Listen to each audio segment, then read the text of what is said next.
tell me, how much did these World Championships mean to you?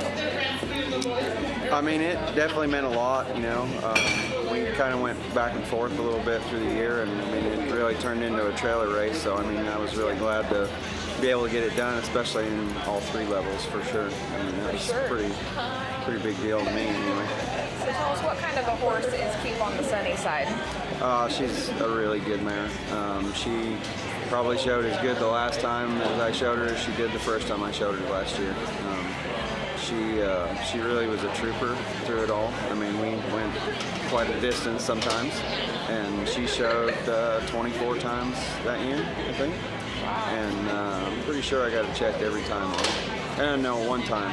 Well, might have still got a check in something, but we only had one run that I thought was not good, like not 100%. What was the most difficult part of the journey to these championships? There's a little bit of spot in the summertime when she got a little bit harder to show, and you know, I had to kind of do some different things and stuff to kind of get things back rolling in the right direction again.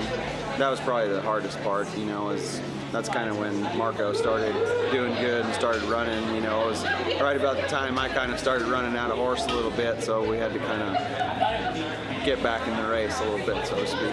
Yeah, what are some ways you kept her fresh?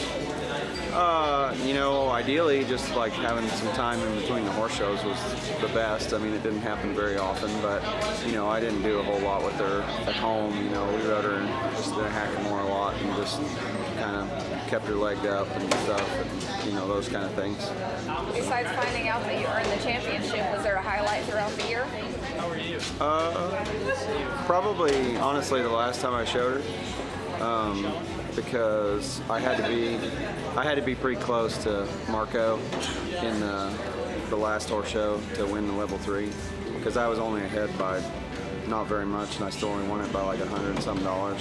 And so, like, to have shown her all year like that, and then still be able to be close enough to him on that kind of horse that, you know, it was pretty cool. Who do you want to thank?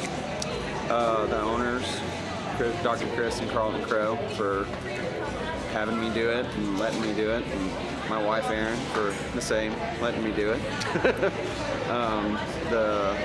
My assistant Ryan Clark, my horseshoer Len Spradling, and that mare mostly, because without her she wouldn't have got done.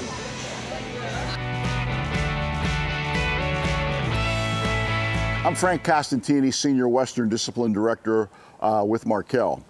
We are honored to be a sponsor of Tom McCutcheon's Virtual Horse Help, as the Virtual Horse Help has been providing the reining horse industry various analysis of the major events and some of the less secondary events going on around the country.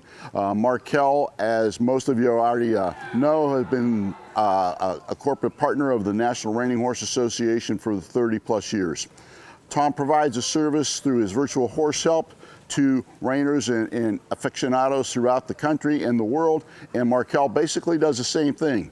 We offer mortality insurance, farm and ranch insurance, and commercial auto insurance for the horse buying public. It is certainly gratifying to be here for as long as I've been involved, and also to partner with a resource such as Tom McCutcheon's Virtual Horse Help and the services they provide to the reining horse industry.